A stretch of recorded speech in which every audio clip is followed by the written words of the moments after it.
Ça va être dur pour l'US Créteil ce soir en Roumanie. L'équipe de handball de la ville la plus sportive de France, elle est connue comme ça, joue la demi-finale de la Coupe des Coupes d'Europe sans Stéphane Huette, son meneur de jeu qui s'est blessé à l'entraînement. Les Cristoliens, c'est ainsi qu'on appelle les gens de Créteil, auront à faire face au redoutable Dynamo de Bucarest. En attendant les résultats de cette rencontre, faisons le point sur les raisons du succès de l'US Créteil. L'histoire du club commence en 1964. Mais son ascension fulgurante est beaucoup plus récente. En 10 ans, Créteil va passer du niveau régional à une demi-finale de Coupe d'Europe. Gravissant chaque année tous les échelons de la hiérarchie, Créteil fait aujourd'hui figure de club phare du hand français. Mais les succès n'arrivent pas par hasard, le club a su se structurer.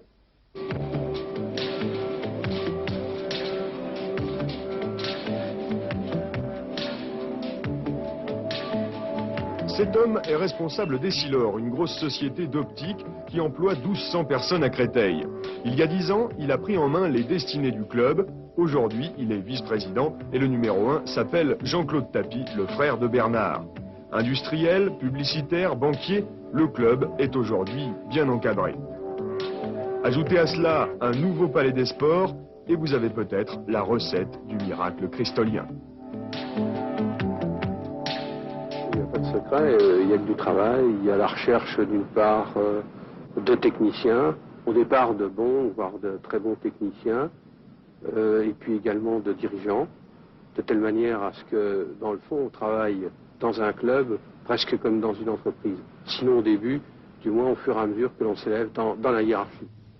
L'autre carte maîtresse du club, c'est la ville elle-même. Sacrée l'an dernier ville la plus sportive de France, Créteil mise beaucoup sur ses clubs. Infrastructures modernes, aide financière, le budget sportif représente 12% du budget municipal. Football, athlétisme, natation, Créteil est compétitif dans plusieurs disciplines. Mais le handball fait partie des priorités municipales. Reste à savoir si le public va suivre. Le football attire beaucoup plus un public régional, alors que nous, on a tendance à attirer un public plus cristolien. Bon, il n'y a pas très longtemps qu'on a à notre disposition ce palais des sports. Ce qui signifie que depuis qu'on l'a, on a eu des rencontres où le public cristolien est venu nombreux. Alors bien sûr en quart de finale et en huitième de finale, mais également dans des rencontres amicales. Créteil n'est pas seulement une ville nouvelle, c'est aussi une ville jeune. Un potentiel d'avenir sur lequel le club peut compter. Pour le handball, on dénombre aujourd'hui 21 équipes de jeunes. Modèle avoué, les écoles de hand yougoslaves où la technique et l'encadrement sont homogènes, des équipes poussins à l'équipe vedette. Mais pour l'instant, on n'en est pas là. Avec un budget annuel de 2 800 000 francs, on est loin des budgets du foot ou même du basket professionnel.